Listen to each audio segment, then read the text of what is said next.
Hello friends, मैं हूं Prince और स्वागत करता हूं आपका मैग्नेट ब्रेन्स में। तो हम क्लास 10th में मैथ्स का अपना चैप्टर हाइट एंड डिस्टेंस देख रहे थे और अपने इस चैप्टर के सारे कंसेप्ट्स को कंप्लीट करने के बाद हम इस चैप्टर के सवालों पे आ चुके थे सर। और हमने अभी तक इस चैप्टर के बहुत सारे सवालों को ऑलरेडी सॉल्व भी कर लिया है।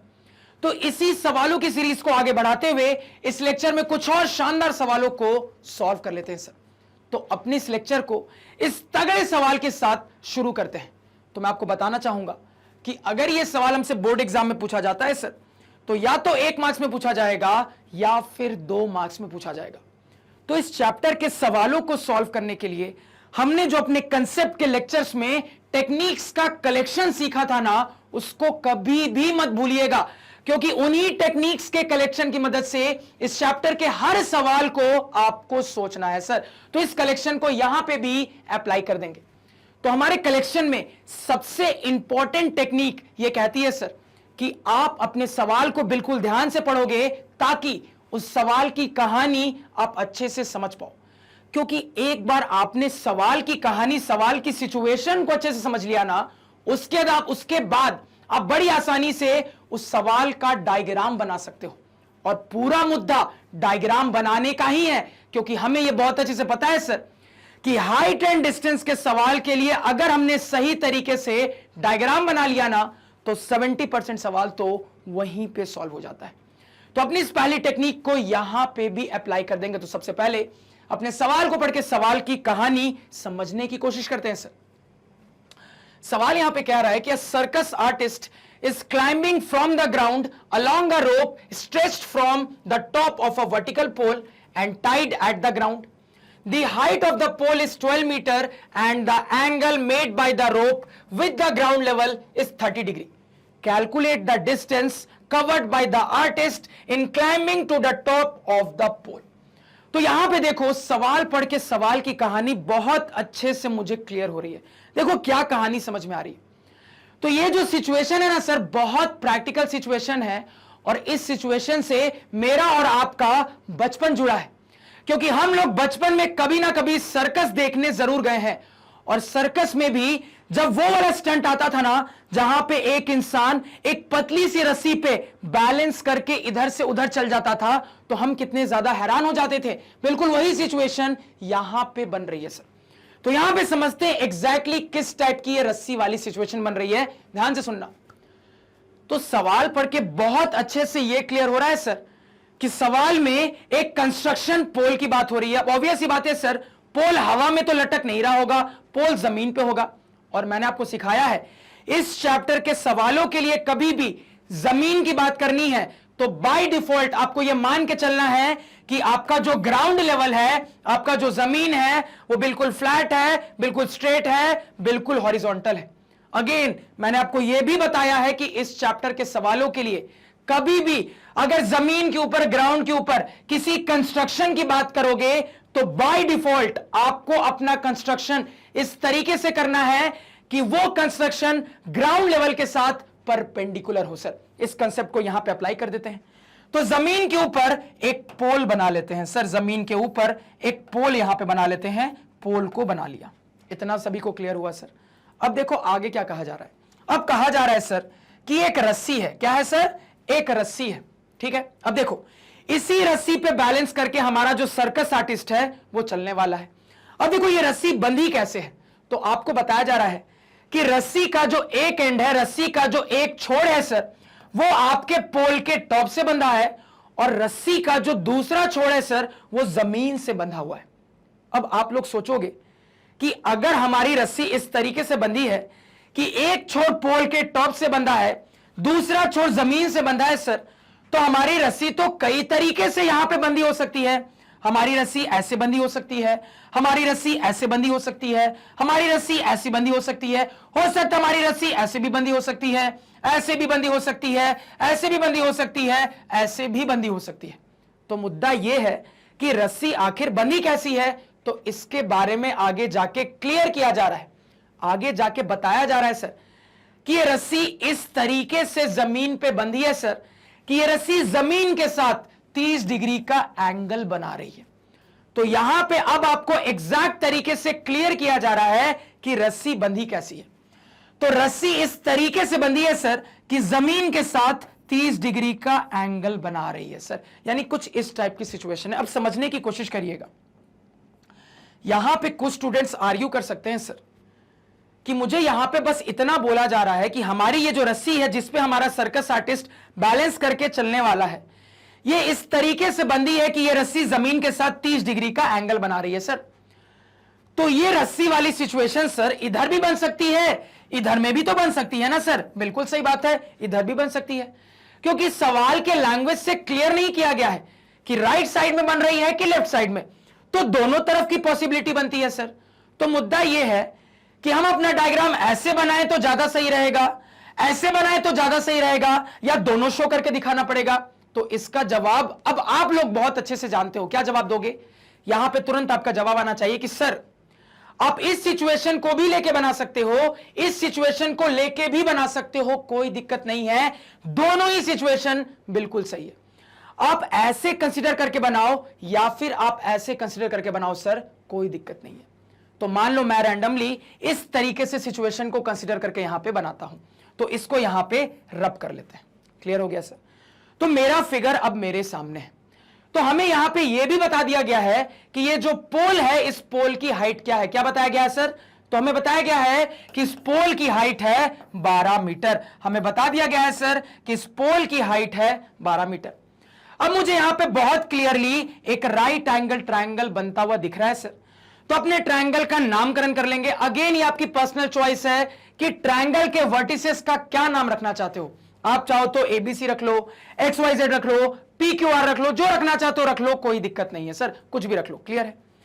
तो यहां पे डायग्राम बनाना हमने बहुत अच्छे से देख लिया सर, और इसी डायग्राम को यहां पे ऑलरेडी मैंने बना के रखा था। तो अपने उस ओरिजिनल डायग्राम पे चलते हैं, ध्यान से देखिएगा। तो अब हम जो भी एनालिसिस देखेंगे सर यहां पे देखने वाले, आप यहां पे मैच कर पा रहे होगे सर, बिल्कुल सेम टाइप की कहानी है। सभी को क्लियर है? अब वहां पे चलते हैं, ध्यान से सुनना। तो 70% सवाल तो बन गया सर, क्योंकि डायग्राम बन गया। अब आगे का 30% कैसे टैकल करना है वो भी हमें पता है। अप्लाई कर दो टेक्निक्स को।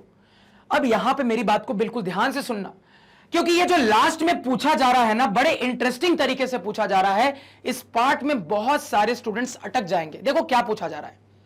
यहां पे पूछा जा रहा है कि calculate the distance covered by the artist in climbing to the top of the pole. यहां पे आपसे पूछा जा रहा है कि वो जो सर्कस आर्टिस्ट है, जो कि रस्सी पे बैलेंस करके चलने वाला है, करतब दिखाने वाला है, वो सर्कस आर्टिस्ट टोटल कितना डिस्टेंस ट्रैवल करेगा, ये कैलकुलेट करके बताओ।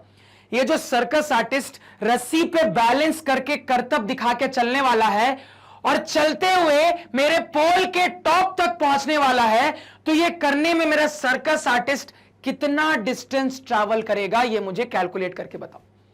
तो यहां पे बहुत सारे स्टूडेंट्स को लगेगा कि मतलब ट्रायंगल में तो सर्कस आर्टिस्ट की बात ही नहीं हुई थी, पोल की बात हुई, रस्सी की बात हुई, सर्कस आर्टिस्ट की तो बात ही नहीं हुई, तो कैसे पता करेंगे कि सर्कस आर्टिस्ट कितना डिस्टेंस ट्रैवल करेगा। अब देखो यहां पे बहुत अच्छे से आपको पता है कि ये जो रस्सी आपने बांधी है ना, इसी रस्सी के ऊपर तो आपका सर्कस आर्टिस्ट चलने वाला है। यहां पे आपको बहुत अच्छे से पता है सर कि ये जो रस्सी आपने बांधी है, इसी रस्सी पे बैलेंस करते हुए एक मान लो डंडे की मदद से आपका सर्कस आर्टिस्ट नीचे से ऊपर तक जाने वाला है। तो अगर मैं आपसे ये पूछूं सर कि सर्कस आर्टिस्ट अपने करतब में कितना डिस्टेंस ट्रैवल करेगा, तो क्या जवाब दोगे? अब फट से जवाब दोगे सर कि रस्सी जितनी लंबी होगी उतना ही डिस्टेंस वो ट्रैवल करेगा। अब फट से जवाब दोगे सर कि ये रस्सी जितनी लंबी होगी, सर्कस आर्टिस्ट उतना ही डिस्टेंस तो ट्रैवल करेगा करतब दिखाने के लिए। तो यहां पे इनडायरेक्ट वे में आपसे इस रस्सी की लेंथ पूछी जा रही है सर। इसी वजह से कह रहा था, इस स्टेटमेंट को पढ़ के बहुत सारे स्टूडेंट्स कंफ्यूज हो सकते हैं। तो कंफ्यूज नहीं होना है, इसलिए लैंग्वेज पे कमांड आपकी अच्छी होनी चाहिए यहां पे कि किस तरीके से सोचना है, कहानी क्या चल रही है, यह दिमाग में बहुत अच्छे से सवाल के लिए आपको क्लियर होनी चाहिए। यहां पे सीधे सीधे नहीं पता चल रहा है कि रस्सी की लेंथ पूछी जा रही है, इनडायरेक्ट तरीके से पता चल रहा है कि देखो भैया, हमारा सर्कस आर्टिस्ट यहां पे खड़ा है, इंतजार कर रहा है। अब जैसे ही टाइम होता है वो बैलेंस करके रस्सी पे चलना स्टार्ट कर रहा है। तो हमारा सर्कस आर्टिस्ट यहां पहुंचने के लिए कितना डिस्टेंस ट्रैवल कर रहा है? तो तुरंत कहोगे सर रस्सी जितनी लंबी है उतना ही डिस्टेंस तो हमारा सर्कस आर्टिस्ट ट्रैवल करेगा। तो यहां पे इनडायरेक्ट वे में आपसे रस्सी की लेंथ पूछी जा रही है सर। इतना सभी को क्लियर हुआ? क्लियर होना चाहिए। यानी कुल मिला के इसी रस्सी की लेंथ, इसी रोप की लेंथ हमसे पूछी जा रही है सर। अब मेरी बात को बिल्कुल ध्यान से सुनिएगा, तो अपनी टेक्निक्स को अप्लाई कर देते हैं। तो यहां पे अगर मैं आपसे पूछूं क्या क्या ऑब्जर्व हो रहा है पहली नजर में, तुरंत कहोगे सर पहली नजर में दो बातें ऑब्जर्व हो रही है। बात नंबर एक राइट एंगल ट्रायंगल ऑब्जर्व हो रहा है सर। बात नंबर दो, हमें साइड और एंगल के टर्म में कुछ डेटा भी ऑब्जर्व हो रहा है।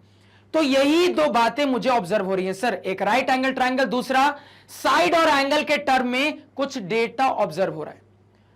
तो कहीं पे भी अगर एक राइट एंगल ट्रायंगल के अंदर साइड और एंगल के टर्म में डेटा अवेलेबल है तो कौन सी मैथ्स दिमाग में आती है? तुरंत कहोगे सर हमारे टी रेशियोज वाली मैथ्स दिमाग में आती है।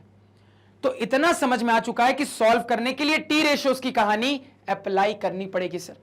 अब टी रेशियोज तो 6 होते हैं, तो अगेन मुद्दा यह है सर कि इन 6 में से कौन से टी रेशियो मेरे काम के होंगे जिसको मैं अप्लाई करूंगा तो मेरा आंसर निकल के आएगा। अगेन इसका जवाब भी हमें बहुत अच्छे से पता है। क्या कहता है सर कंसेप्ट कहता है कि आप अपने फिगर के साइड वाले गिवन डेटा को देख के ये ऑब्जर्व करते हो कि साइड वाले डेटा में कौन सी कहानी गिवन है, कौन सी फाइंड आउट करनी है। दोनों कहानी को कंबाइन वे में ऑब्जर्व करके आपको अपने आप पता लग जाता है कौन से टी रेशियो से आगे बढ़ूं तो मेरा काम हो जाएगा। तो यहां पे इस कंसेप्ट को अप्लाई कर देंगे तो मैं बहुत अच्छे से दिख रहा है सर कि मेरे राइट एंगल ट्रायंगल के इस वाले साइड की कहानी गिवन है, इस वाले साइड की कहानी फाइंड आउट करनी है।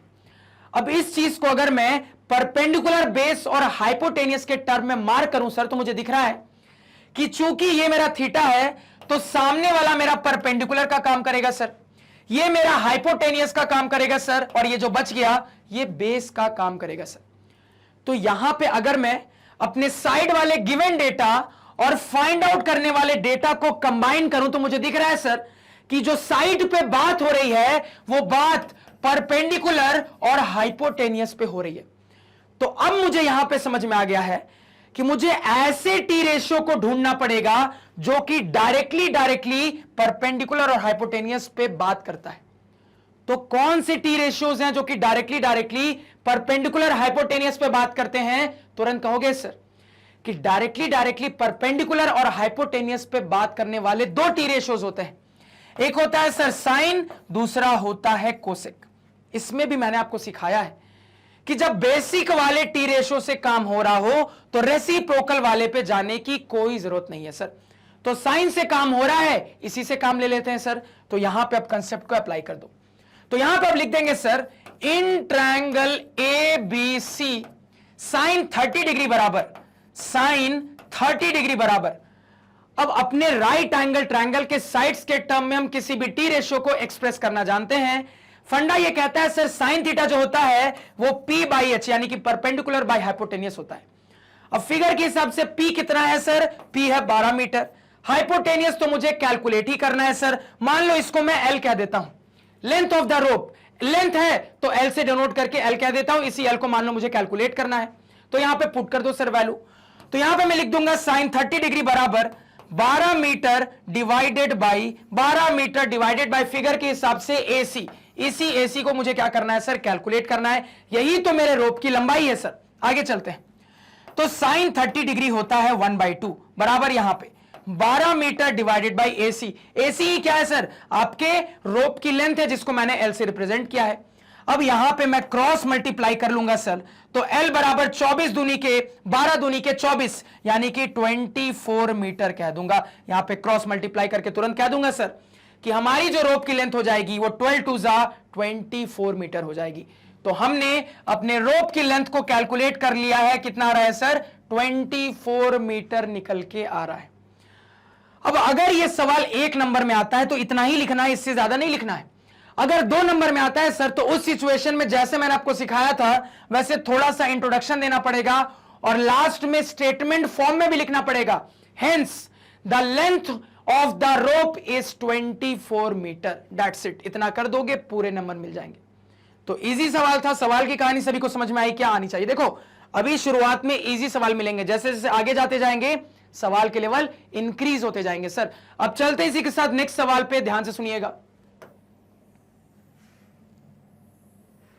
अब ये रहा सर हमारा नेक्स्ट शानदार सवाल लेक्चर का। अगेन एक बहुत तगड़ा सवाल है, और अगर बोर्ड एग्जाम में पूछा जाता है तो या तो 1 मार्क्स में या फिर 2 मार्क्स में पूछा जाएगा।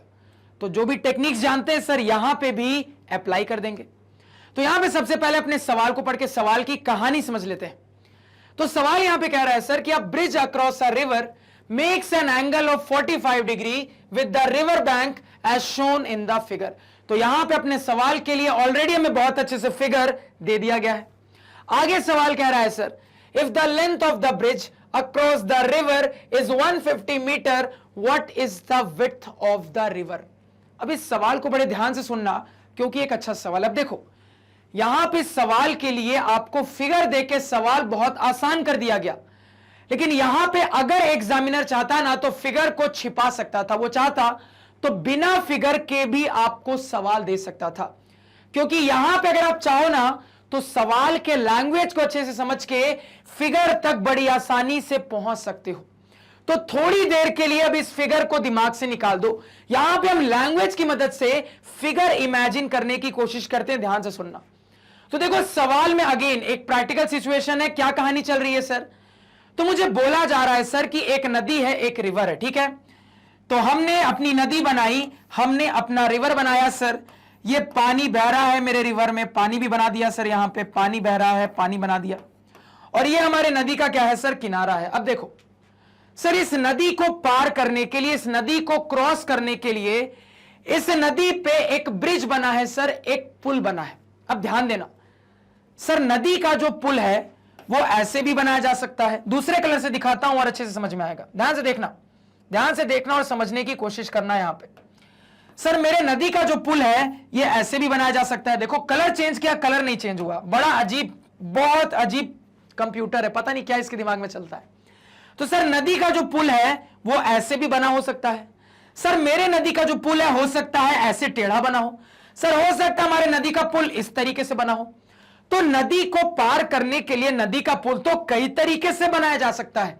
मुद्दा यह है कि आखिर यह पुल एग्जैक्टली किस तरीके से बना है। तो इसकी इंफॉर्मेशन सवाल ने आपको दी। सवाल ने बकायदा आपको बताया है कि यह जो नदी को क्रॉस करने के लिए नदी के ऊपर पुल बना है वो इस तरीके से बना है कि वो जो नदी का पुल है वो नदी के किनारे के साथ 45 डिग्री बना रहा है। देखो यहां पे बोला जा रहा है कि it makes an angle of 45 degree with the river bank. River bank का क्या मतलब होता है? रिवर का किनारा, नदी का किनारा। तो यहां पे पुल किस तरीके से बनाया गया है आपको बताया जा रहा है बकायदा। आपको बकायदा यहां बोला जा रहा है कि नदी को पार करने के लिए जो नदी के ऊपर पुल बनाया गया है वो इस तरीके से बनाया गया है कि वो पुल नदी के किनारे के साथ 45 डिग्री बना रहा है। अब यहां पे मेरी बात को बिल्कुल ध्यान से सुनना, इंपॉर्टेंट है। यहां पे जब आपको फिगर दिख रहा है तो फिगर में पूरी कहानी इमेजिन हो रही है। मान लो फिगर नहीं होता ना तो अभी भी कई तरीके से फिगर बन सकता है। कैसे? थोड़ा ध्यान से समझने की कोशिश करना। तो कुल मिला के मुझे बस इतना बोला गया है कि पुल इस तरीके से बनाया गया है कि वो किनारे के साथ 45 डिग्री बना रहा है। ठीक है, ध्यान से सुनना। तो यहां पे सर मेरे नदी के ये किनारा भी है, ये किनारा भी है। तो अगर मैं सवाल के सिचुएशन के हिसाब से इस किनारे को कंसीडर करके चलता हूं सर, तो देखो इस किनारे को कंसीडर करूंगा तो किनारे के साथ पुल 45 डिग्री बना रहा है। तो देखो अगर मैं पुल को एक सिंगल लाइन से रिप्रेजेंट करूं सर, अगर मैं पुल को, अगर मैं अपने ब्रिज को एक सिंगल लाइन से रिप्रेजेंट करूं सर, तो 45 डिग्री वाली सिचुएशन इस किनारे को दिमाग में रखते हुए एक ऐसे बन सकती है सर। सही बात है, ऐसे 45 डिग्री की सिचुएशन बन सकती है सर। हमने क्या किया? हमने इसको किनारा कंसीडर करते हुए अपने सवाल के सिचुएशन के हिसाब से अपना पुल बना दिया। इसको समझने में कोई दिक्कत नहीं होनी चाहिए सर। यहां पे कोई ऐसा स्टूडेंट भी तो हो सकता था ना जो कहता है सर इसी किनारे को कंसीडर करते हुए मैं अपना पुल ऐसा बना लूंगा। अभी भी तो 45 डिग्री की कहानी बन सकती है। बिल्कुल बन सकती है सर। यानी दो स्टूडेंट, दो अप्रोच। एक स्टूडेंट वैसे भी बना सकता था, एक स्टूडेंट ऐसे भी बना सकता था। तो आपकी पर्सनल चॉइस है कि आप कैसे बनाना चाहते हो। अब यहां पे स्टूडेंट का एक डाउट आएगा, ध्यान से सुनना। वो कहेंगे सर ठीक है, आपने इसको किनारा मान के कहानी बताई, समझ में आया, सर इसको किनारा मान के भी तो कहानी बता सकते हैं, बिल्कुल सही बात है, इसको किनारा मान के भी आप यही सेम कहानी बताओगे, लेकिन फर्क नहीं पड़ेगा डायग्राम पे। क्या मैंने कहा, आप इसको किनारा मान के भी कहानी बताओगे ना तो कोई फर्क नहीं पड़ेगा डायग्राम पे। डायग्राम उन्हीं दोनों में से एक पॉसिबिलिटी का आएगा, यानी एक ये वाली पॉसिबिलिटी और दूसरी वाली पॉसिबिलिटी आपकी ये वाली हो जाएगी, कुछ इस टाइप की, ऐसी वाली पॉसिबिलिटी। यानी आप इसको भी किनारा मानोगे ना सर तो यही कहानी बनने वाली है। अब आप पूछोगे कैसे, तो थोड़ा सा ज्योमेट्री लगाते हैं यहां पे, ध्यान से सुनिएगा। देखो, अगर मैं नॉर्मली सोचूं, मैथमेटिकली सोचूं सर, तो मैं तुरंत कह दूंगा कि नदी के ये जो दो किनारे होंगे ना सर, ये आपस में पैरेलल होंगे। समझने की कोशिश करिएगा, अगर मैं नॉर्मल तरीके से सोचूंगा तो मुझे ऑब्जर्व होगा कि नदी के मेरे जो दो किनारे होंगे वो आपस में पैरेलल होंगे। अब ध्यान देना, ये लाइनें आपस में पैरेलल, ये कर रहा है ट्रांसवर्सल का काम, यानी पैरेलल लाइनों के लिए ये जो पुल है सर, ये ट्रांसवर्सल का काम कर रहा है। तो यहां पे मैं तुरंत कह दूंगा कि ये एंगल बराबर होगा। क्यों? Alternate interior angles are equal, 45 degree. यानी कि आप इसको किनारा मानते हुए जो 45 डिग्री का सोचते ना, फिगर आपके सामने ऑलरेडी बना हुआ है सर, यानी इसी के थ्रू ये बन जाएगा इनडायरेक्ट तरीके से। अगेन यही चीज यहां पे सोच सकते हो कि नदी का किनारा बाय डिफॉल्ट हम पैरेलल मान के आगे बढ़ सकते हैं, तो पैरेलल लाइनों के बीच में ट्रांसवर्सल, यानी कि ये एंगल इसके बराबर होगा, यानी ये भी 45 डिग्री होगा। तो यहां पे समझने की कोशिश करिएगा, अब इसको किनारा मान के बनाओ या फिर इसको किनारा मान के बनाओ, अल्टीमेटली इन्हीं दो फिगर्स की पॉसिबिलिटी बनेगी, कोई तीसरे फिगर की पॉसिबिलिटी नहीं बनेगी। ये सभी को समझ में आया? क्यों समझ में आना चाहिए सर, तो आपकी मर्जी है, आप ऐसे एनालाइज कर लो या ऐसे एनालाइज कर लो, आंसर पे ओवरऑल कोई फर्क नहीं पड़ेगा। और यहां पे आपको डायग्राम में दिख रहा होगा कि सवाल ने ऐसे एनालिसिस करके सॉल्व किया है।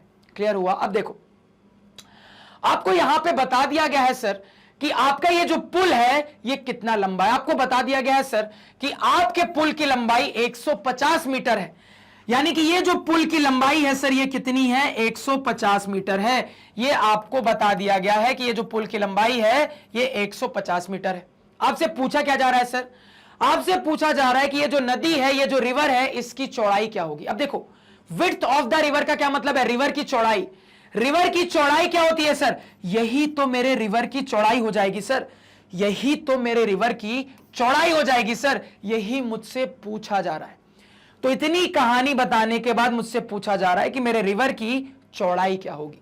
इतना सभी को समझ में आया? आना चाहिए। अब ध्यान देना, यहां पे जब मैं अपना कंप्लीट फिगर बना दे रहा हूं ना, तो देखो सवाल में इंटरेस्टिंग क्या है? इंटरेस्टिंग यह है सर कि कंप्लीट फिगर बना देने के बाद मुझे देखो क्या क्या ऑब्जर्व हो रहा है। तो कंप्लीट फिगर को बना देने के बाद मुझे अपने फिगर में साइड और एंगल के टर्म में डेटा तो दिख रहा है सर, लेकिन राइट एंगल ट्रायंगल नहीं दिख रहा है।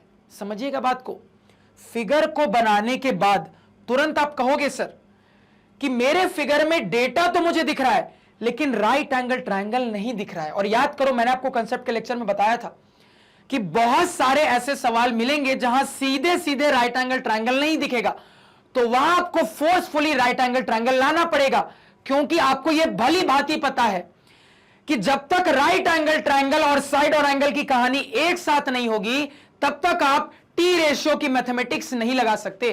तो आपको फोर्सफुली एक राइट एंगल ट्रायंगल लाना पड़ेगा। अब मुद्दा यह है कैसे लाएंगे सर, थोड़ा सा दिमाग लगाते हैं, ध्यान से सुनना। तो दोनों में से किसी एक फिगर को एनालाइज करते हैं। मान लो इस वाले को एनालाइज करते हैं सर, इसको गैप कर देते हैं, ठीक है। तो इस वाले को और अच्छे से बना लेते हैं ताकि चीजों को यहां पे बहुत अच्छे से समझ पाए।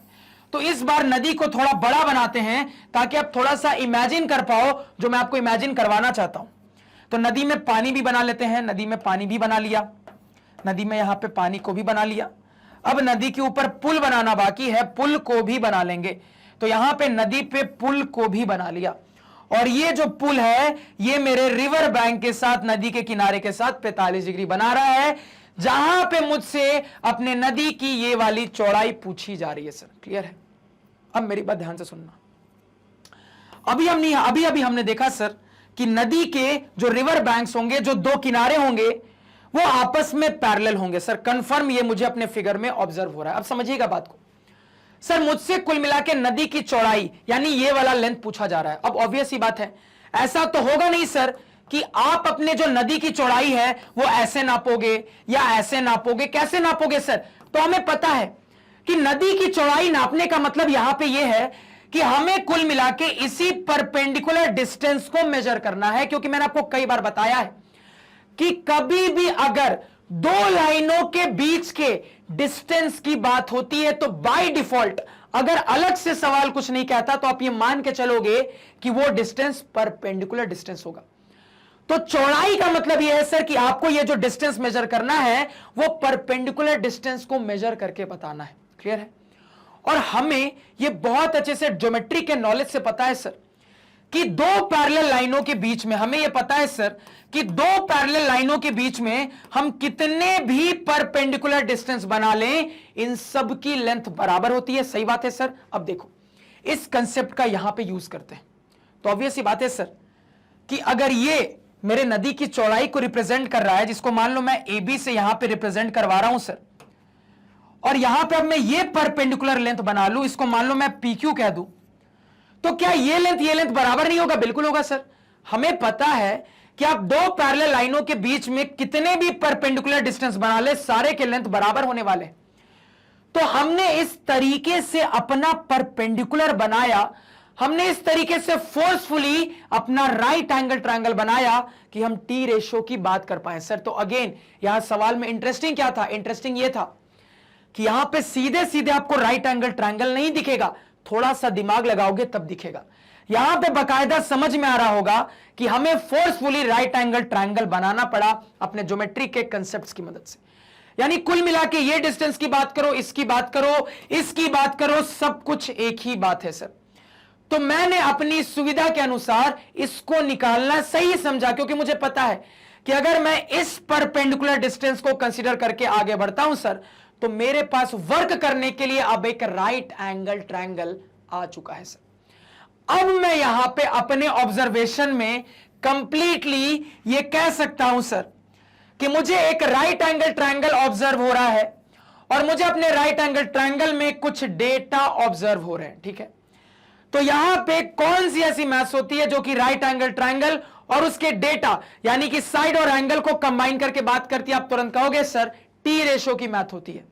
तो इसे मुझे समझ में आ चुका है सर कि यहां पे मुझे अपने टी रेशो का कंसेप्ट अप्लाई करना पड़ेगा। अब टी रेशो तो बहुत सारे होते हैं, मुद्दा यह है यहां कौन सा टी रेशो यूज करने से हमारा काम होगा। तो ध्यान से सुनिएगा। तो यहां पे थोड़ी देर के लिए पानी हटा देते हैं ताकि फिगर की थोड़ी आपको क्लैरिटी मिले सर। ठीक है, और मान लो मैं रैंडमली इस ट्रायंगल का नाम दे देता हूं triangle P Q R. Clear है? अब देखो आपको आपके ब्रिज की, आपके पुल की लेंथ बता दी गई थी 150 मीटर, यानी ये लेंथ आपको बता दी गई है 150 मीटर है। आपको देखो कैलकुलेट क्या करना है, ये वाली लेंथ को आपको कैलकुलेट करना है सर। ठीक है, तो यहां पे सब कुछ हमारे आंखों के सामने है। हमें यहां पे बहुत अच्छे से ये दिख रहा है सर कि मेरा जो डाटा है वो डाटा क्या है। मुझे दिख रहा है सर कि अगर मैं अपने साइड वाले डेटा को ऑब्जर्व करता हूं तो कौन कौन से डेटा की कहानी गिवन है, किसकी मुझे फाइंड आउट करनी है।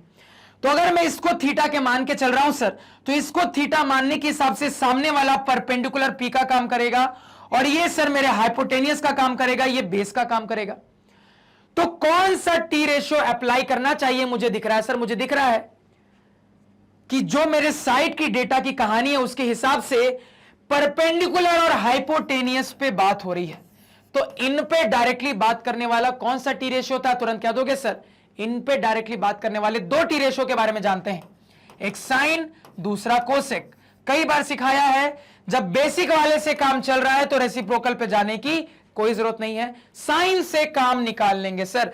तो अपने इस वाले फिगर के हिसाब से यहां पे मैं लिख दूंगा in triangle P Q R, in triangle P Q R किसकी बात करनी है सर? साइन थीटा की, यानी कि साइन 45 डिग्री।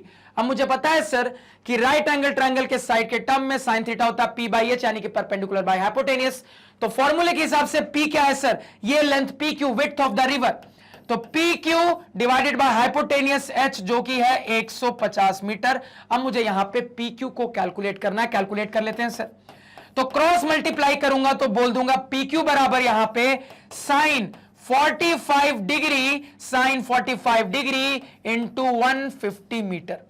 तो इतने पोर्शन को सॉल्व कर लेते हैं सर। यहां पे ध्यान से देखिएगा, साइन 45 अपने बेसिक एंगल वाले टेबल से पता है 1/√2 होता है इनटू 150 मीटर। अब देखिएगा, यहां पे मुझे एक डाउट आया था कंसेप्ट वाले लेक्चर से, उसको क्लियर कर दूं। स्टूडेंट ने पूछा था सर रैशनलाइज करना जरूरी है क्या? बिल्कुल जरूरी है। आंसर हमेशा रैशनलाइज करके लिखना है, यानी कि अगर आप आंसर बस इतना लिख दोगे ना 150/√2 मीटर, तो हो सकता है एग्जामिनर आपके आधे नंबर काट ले भैया। सब सही करने के बाद भी हो सकता है एग्जामिनर यहां पे आधे नंबर काट ले। इसलिए कह रहा हूं रैशनलाइज करके ही आंसर को लिखना। तो रैशनलाइज करेंगे तो क्या करेंगे सर, यहां पे √2 से ऊपर नीचे मल्टीप्लाई कर लेंगे, तो इतना इंटू √2 डिवाइडेड बाय √2, तो मेरे पास फाइनली आ जाएगा यहां पे 150 √2 डिवाइडेड बाय √2 का स्क्वायर यानी कि 2। इसको सॉल्व करेंगे सर तो 275 जा 150 यानी कि 75√2 मीटर, ये हमारे पास निकल के आ जाएगा। तो हमने अपनी नदी की चौड़ाई निकाल ली है, विड्थ निकाल लिया है, कितना है सर 75√2 मीटर आंसर है। आप चाहो यहां पे तो इस चीज को डेसिमल में भी कन्वर्ट करके लिख सकते हो। कैसे सर, √2 की वैल्यू होती है 1.414, उसको 75 से मल्टीप्लाई कर लोगे, काम हो जाएगा। क्लियर है? फंडा सभी को यहां पे समझ में आ रहा है? समझ में आना चाहिए, फटाफट नोट डाउन करिए। तो इस लेक्चर में 2 ही सवाल रहने देते हैं सर, अपने और भी सवालों को आगे के लेक्चर्स में टैकल करेंगे। तो मैं उम्मीद करूंगा कि इस लेक्चर में जितनी भी कहानी मैंने आपको बताई वो आपको बहुत अच्छे से क्लियर है, कहीं पे भी किसी किस्म का डाउट नहीं है। इन केस कहीं पे कोई डाउट होता है तो मेरे इस लेक्चर को उस पॉइंट पे दोबारा से देखिए, आपका डाउट अपने आप क्लियर हो जाएगा। अगर इसके बाद भी डाउट क्लियर नहीं होता तो जरूर से मुझे कमेंट सेक्शन में बताइए। तो आज के पढ़ाए हुए नोट्स आप हमारे ऑफिशियल वेबसाइट magnetbrains.com से डाउनलोड कर सकते हैं, जिसका लिंक वीडियो के डिस्क्रिप्शन में है। magnetbrains.com पे आपको क्लास 4 से लेकर 12 तक सारे सब्जेक्ट्स और कोर्सेज मिल जाते हैं, वो भी सिस्टमैटिक ऑर्डर में अरेंज्ड। और मैग्नेट ब्रेन्स दूसरे चैनलों जैसा नहीं है जहां पे ललचाने के लिए आपको शुरुआत का कंटेंट फ्री में दिया जाता है और बाकी के कंटेंट के लिए चार्ज किया जाता है। यहां पे पूरा का पूरा आपका कोर्स कंटेंट, पूरे कंपटीशन का कंटेंट पहले भी फ्री था, अभी भी है, आगे भी फ्री रहेगा। आपके लिए यहां पे पूरी टीम, पूरी टीचर्स पूरी मेहनत से काम करते हैं ताकि इंडिया के कोने कोने, इनफैक्ट इंडिया के बाहर भी कोने कोने तक फ्री एजुकेशन को, क्वालिटी एजुकेशन को पहुंचा सके। इसी नोट के साथ लेक्चर को एंड करते हैं। Thank you.